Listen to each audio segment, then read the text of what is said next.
Bom dia, meus amados irmãos da Igreja Batista Regular da Paz, em Juazeiro do Norte, na pessoa do pastor Paulo Alves, meu grande amigo, irmão em Cristo, aquele abraço. É um prazer estar aqui ajudando neste momento de pandemia, de isolamento, com uma pequena reflexão na palavra de Deus para as nossas vidas, visando aí o nosso crescimento, nosso amadurecimento na nossa fé, de modo que, assim, possamos cada vez mais parecer com o Senhor e Salvador Jesus Cristo, Salvador de nossas almas. Eu gostaria de pensar com os irmãos nesta tarde, né, aí, eu acho que eu disse bom dia, não foi? Já é tarde, que já são 13 horas e 10 minutos, então estou na mente ainda que é de manhã. Então, quero trazer um versículo para uma meditação. Peço também desculpas ao pastor Paulo Alves, porque eu fiquei sem o telefone celular, o telefone quebrou, e aí, mas eu poderia ter feito e ter usado também o WhatsApp de Levi, mandar o link aí, o link vai depois para os irmãos poderem acompanhar esta meditação. Romanos capítulo 10, verso 12, me chamou a atenção pela seguinte razão.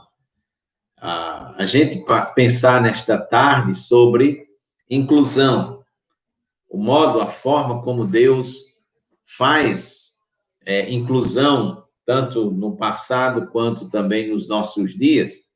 E o versículo que eu quero compartilhar é o verso 12 do capítulo 10 de Romanos, onde Paulo diz assim: pois não há distinção entre judeu e grego, uma vez que o mesmo é o Senhor de todos, rico para com todos os que o invocam. Então, esse versículo me chamou a atenção, e também hoje pela manhã nós fizemos o nosso devocional em família, e o texto que foi usado é esse. Eu estou aqui dizendo para alguém depois não aí me pegar pegar aí no roubo, né, no roubo literário, mas eu peguei a ideia do devocional hoje de manhã, e que fala sobre inclusão, e esse é um assunto muito falado nos nossos dias, sobre inclusão social, né, muito debatido esse tema. As universidades também falam muito sobre isso, e também a formação na área que trata de inclusão social. Eu fiz algumas matérias do curso de História aqui em Feira de Santana, e no início das matérias do curso se fala muito sobre inclusão social, né, sobre alguns meios que a política tem feito para fazer isso, e a gente percebe que há uma luta por parte da sociedade em relação a essa questão de inclusão social. E aí, os desafios é como incluir pessoas com deficiência, pessoa com necessidades especiais, como incluir essas pessoas no mercado de trabalho, e por aí vai. Inclusão não somente em questões de trabalho, mas também em outras áreas da sociedade, convívio social, a gente percebe que existe essa luta. A finalidade da inclusão é simplesmente tornar todos iguais. Isso é, na verdade, irmãos, um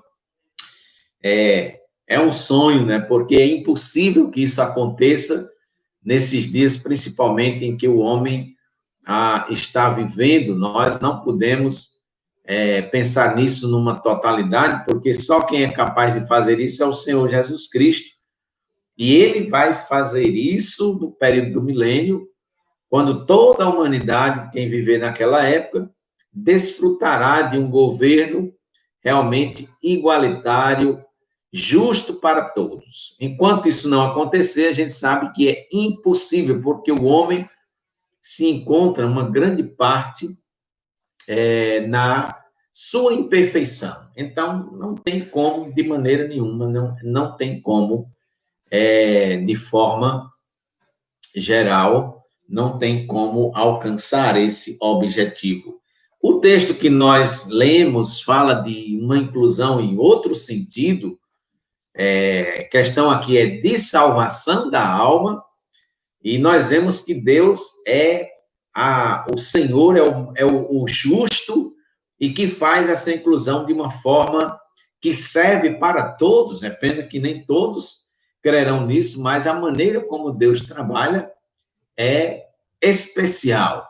Então, só Ele é quem entende disso na sua totalidade e plenitude, só Ele é quem é capaz e só Ele é quem faz dessa forma. Mas, quando eu estava pensando sobre inclusão aqui, podemos pensar na forma que Deus faz inclusão, segundo o versículo que nós lemos aqui, já que o assunto aqui não é inclusão social na forma que estamos vivendo, na forma que as pessoas estão tentando fazer, mas a inclusão social, inclusão aqui no sentido de salvar o pecador e agora incluí-lo no seu corpo, que é a igreja. Ou seja, a situação aqui é totalmente diferente da inclusão que nós estamos vivendo e tentando, as pessoas tentando fazer.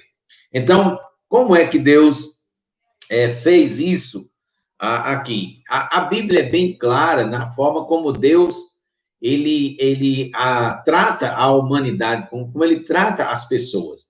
E o versículo aqui vai falar que a forma em que Deus usou para fazer inclusão é uma maneira sem distinção, ou seja, sem distinção alguma. Ou seja, Deus, na sua bondade e amor, ele não olhou para a nossa cor, por exemplo, que é hoje uma das formas de inclusão, por exemplo, nas próprias universidades.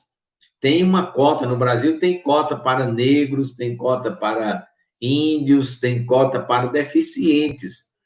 Quando nós olhamos o ponto de vista bíblico, em que Deus faz inclusão, em questão aqui de salvação, é claro, Deus não olha para a cor das pessoas. Você já pensou se Deus fosse escolher apenas os negros para fazerem parte da sua igreja, para salvar? Então, nós não estaríamos incluídos. Claro, não estaríamos incluídos. Nós somos brancos. Quem fosse branco estaria de fora. Mas Deus não olhou a cor. Ele não olhou a nossa cor e agora, baseado nisso, ele fez uma escolha para a salvação da alma. Deus simplesmente não faz e não age como o homem faz, como o homem age. Ele não olhou para a nossa posição social. Você fosse olhar assim, do ponto de vista humano, imaginar como Deus, fazendo essas coisas, ele iria salvar as pessoas pela sua posição social. Imagine que Deus fosse agora salvar as pessoas pobres apenas. Os ricos ficariam de fora, mas ele disse em sua palavra que dificilmente um rico entraria no reino de Deus, mas essa entrada aí, ou salvação de alguém rico, não seria algo impossível. Para o homem, sim, mas para Deus, ele disse que tudo é possível. Então, Deus não nos salvou ou fez essa inclusão pela nossa posição social. Ainda, ele não olhou para as nossas obras. Ou seja, a inclusão aqui para a salvação do pecador não está baseada nas nossas obras, porque a Bíblia diz que não há ninguém bom, não há nenhum sequer, não há ninguém justo, não há quem entenda, não há quem busque a Deus.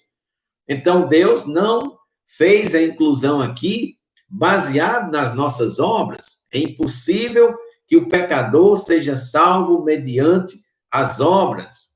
A Bíblia diz que não há a salvação não é pelas obras, para que ninguém se glorie. A salvação é um dom de Deus. É baseada na fé em Jesus Cristo somente, não tem condição nenhuma. Ele, simplesmente aqui, segundo o versículo, nós vamos entender que ele baseou-se no seu poder. Romanos capítulo 1, o apóstolo Paulo vai dizer no verso 16 e 17 que o evangelho é o poder de Deus para a salvação de todo aquele que crê. Mediante o evangelho, o pecador pode conhecer a Cristo e ser salvo da condenação eterna pelo poder do evangelho. Então, Deus aqui não fez distinção baseando-se, nem se baseou na nossa cor, nem na nossa posição, nem nas nossas obras, mas ele se baseou no seu próprio poder e soberania. Esse poder está registrado no seu evangelho, na sua palavra santa. Ele se baseou no seu próprio mérito, ou seja, aqui nós, quando pensamos na sua obra, estamos pensando na obra de Cristo. Deus não faz distinção de pessoas, mas ele nos salvou mediante a única obra redentora que foi feita na cruz do Calvário, por meio do Senhor e Salvador Jesus Cristo. Ou seja, é a única obra que agradou perfeitamente, completamente a Deus, foi o sacrifício que Jesus Cristo fez na cruz do Calvário para nos salvar. Então, Deus não está baseando aqui esta inclusão nas coisas que nós fazemos neste mundo. Não. Ele está baseando no seu próprio poder e soberania, no seu próprio mérito, que é a obra de Cristo, e ele se baseia também na sua riqueza, ordem e graça. Observe o verso 12, que diz assim, que ele é o Senhor de todos, rico para com todos os que o invocam. É interessante aqui que a expressão está mostrando que Deus, na sua riqueza de misericórdia e graça, ele nos incluiu, ele resolveu pelo seu próprio querer e poder nos incluir agora no seu corpo, que é a igreja. Cada um crente é membro desse corpo e cada crente em Jesus Cristo faz parte desse corpo e habitará no céu por toda a eternidade com o Senhor Jesus Cristo, que é o esposo, que é o noivo da sua igreja. E no futuro nós estaremos com ele para sempre com o Senhor. Alguns exemplos de que Deus não faz distinção de pessoas, a Bíblia vai mostrar que no seu relacionamento, quando esteve na terra, ele simplesmente mostrou isso. Jesus não agiu em nenhum momento de sua vida com preconceito para com as pessoas que vieram à sua procura. Ele, sim, poderia fazer isso se quisesse, ele é o dono, mas ele não age dessa forma. A Bíblia diz que ele não faz acepção de pessoas, e aqui nós podemos ver que ele, quando esteve, ele conversou com a mulher samaritana, ele atendeu aquela mulher cirofenícia, que a sua filha estava doente, estava possuída, e ele livrou, ele salvou a vida da filha daquela mulher.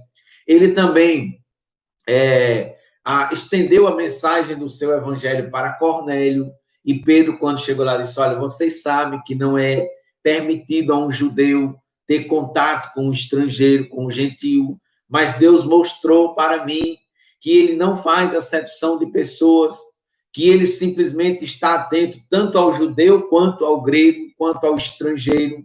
O apóstolo Paulo, na carta aos Gálatas, no capítulo 3, versículo 28, ele vai dizer que não pode haver judeu nem grego, nem escravo, nem livre, nem homem, nem mulher, mas todos agora perante Deus são iguais, ou seja, falando daquele que ele salvou, daqueles que ele incluiu no seu corpo, que é a igreja. Ele não fez distinção nenhuma. E aí nós podemos, dessa forma, irmãos, entender que Deus é o único que pode, que é capaz de fazer inclusão, tanto no aspecto para a salvação, que é o assunto aqui, quanto também no aspecto social, que a gente sabe que isso acontecerá no futuro, quando ele estabelecer o milênio. Então, quando nós olhamos para isso, nós devemos nos alegrar aqui por duas coisas importantes. A primeira é porque ele nos incluiu no seu corpo, que é a igreja. Nós somos partes da igreja, nós estamos aqui na terra como testemunhas de sua palavra e da sua pessoa. Segundo lugar, porque temos o privilégio, irmãos, não somente de sermos incluídos nesse corpo, mas agora de fazermos parte de mensageiros da palavra de Deus, divulgadores do evangelho para todo mundo. A igreja é responsável por enviar esta mensagem às extremidades da terra. E aqui é um grande privilégio que nós temos da parte de Deus, portanto, devemos nos alegrar e saber que nós fazemos parte desta igreja, somos salvos em Jesus Cristo para manifestar a sua glória em todo o mundo.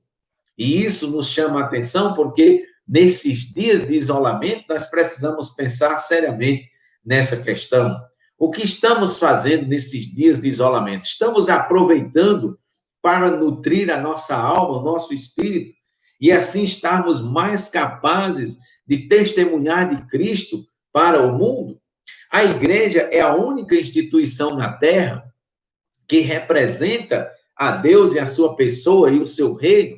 Ela é uma representante, nós somos embaixadores de Cristo aqui na Terra, o apóstolo Paulo disse isso, e aí quando nós olhamos para isso, nós entendemos que a igreja é o único povo, a única família capaz de mostrar para o mundo que ela pode trabalhar com inclusão de pessoas no seu convívio, sem fazer acepção de pessoas, sem demonstrar nenhum receio ou preconceito para com elas. Ou seja, o testemunho da salvação atrai as pessoas para Cristo, e é nesse ponto que nós devemos nos preocupar e trabalhar para nos aperfeiçoar. Então, é hora, porque a igreja no Brasil, principalmente, não é vista como aquela igreja que simplesmente se preocupa com as pessoas, com o próximo. Simplesmente nós vemos nos dias de hoje que é uma igreja que só se preocupa consigo mesma. As pessoas estão vivendo uma particularidade, uma individualidade que traz aquela demonstração de que nós não somos igreja, somos apenas um grupo que se reúne com a finalidade de crescer pessoalmente, particularmente, e não visa o reino de Deus, não visa a família de Deus, não visa a igreja de Deus como pessoas que são iguais, que são tratadas iguais pelo seu próprio Senhor. Então, nós podemos entender que nesses dias é necessário, é importante que a gente trabalhe, que a gente lute por divulgar a mensagem do Evangelho pelo nosso próprio comportamento. Porque aquele que nos salvou, se ele de tal forma agiu e fez a inclusão de nossa alma no seu corpo, que é a igreja, sem distinção, quem somos nós para sermos ou querermos fazer distinção entre pessoas? Então, irmãos, que neste dia, que nesta semana, as nossas atitudes, a nossa postura seja realmente de pessoas que foram lavadas pelo sangue de Cristo, que foram alvos da sua graça e misericórdia, que foram alcançadas e incluídas no corpo de Cristo, que é a igreja, sem distinção por aquele que é Senhor de todas as coisas, ao qual nós daremos conta por tudo que fizemos nesta vida. Que Deus nos abençoe, que Ele aplique a sua palavra no nosso viver neste dia, que possamos, assim, colocá-la em prática e fazermos toda a vontade de Deus. Eu quero agradecer a todos que acompanharam este momento, pedindo a Deus que os abençoe no nome do Senhor Jesus Cristo. Nós vamos orar.